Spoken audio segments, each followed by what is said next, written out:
Hello, and welcome to the Big Cypress National Preserve. I'm Ryan Stubblebine, and I'm an interpretive park ranger with the National Park Service. And today, I'm also going to be your guide as I introduce you to one of Florida's most famous residents, the American alligator.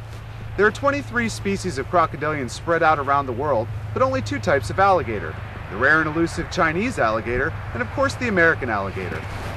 South Florida is the only place in the world where we can see the alligator and crocodile sharing the same land. With abundant sun, ample food sources, and plenty of water, the Big Cypress Swamp makes a perfect environment for this top-level predator. Let's take a closer look at the more frequently seen of the two, the American alligator.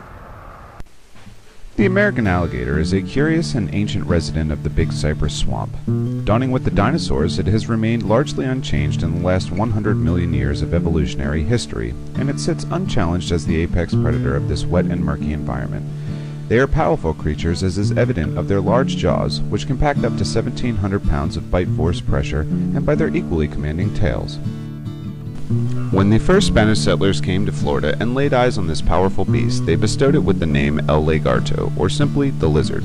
This term is transformed into the English word alligator. As a lizard, the alligator is cold-blooded, meaning it gains its body heat directly from its surrounding environment. As warm-blooded creatures, you and I require food to maintain our internal body temperatures. The alligator, however, is able to draw most of its energy directly from the sun, making them some of the most efficient solar panels found anywhere on Earth. A photovoltaic cell, or solar panel, is designed for utmost efficiency by having the individual cells lined up in a uniform order. This allows for even light reception and even electrical distribution, providing maximum power. The same is true for the American alligator. The rows of scales on the back of an alligator are set up in a very similar fashion and work in a similar way. These scales, known as scutes, are bony plates covered in divots and dimples which are filled with tiny blood vessels called capillaries. In these shallow pools, a tiny amount of blood is very quickly warmed and pumped back into the alligator. This process continues with each heartbeat, creating the key to energy efficiency for the American alligator.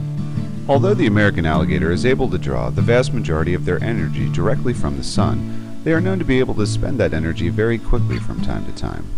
Therefore, the alligator has to eat, and they do so only around 15 to 20 times per year based on need and opportunity.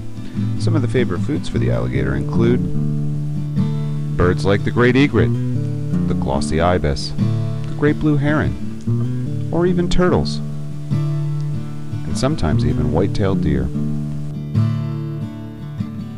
But the alligator is an opportunist and will eat any type of meat source that is readily available, and some of the most abundant life forms in our environment are fishes. These fish also help to form the foundation of one of our dry season ecosystems, the alligator hole. During our dry season, when the rains stop, the remaining water very slowly flows south, down the state and into the Florida Bay and Gulf of Mexico. As these waters recede, fish become concentrated in the deepest areas where water will stay the longest. This high accumulation of fish entice birds and other animals to these deep pools. The alligator now has an area where all food sources necessary for life can be readily found. Throughout the year, the alligator will maintain the amount of vegetation growth, just like a gardener, to ensure the best chance for the fish's arrival, which is why we call them alligator holes.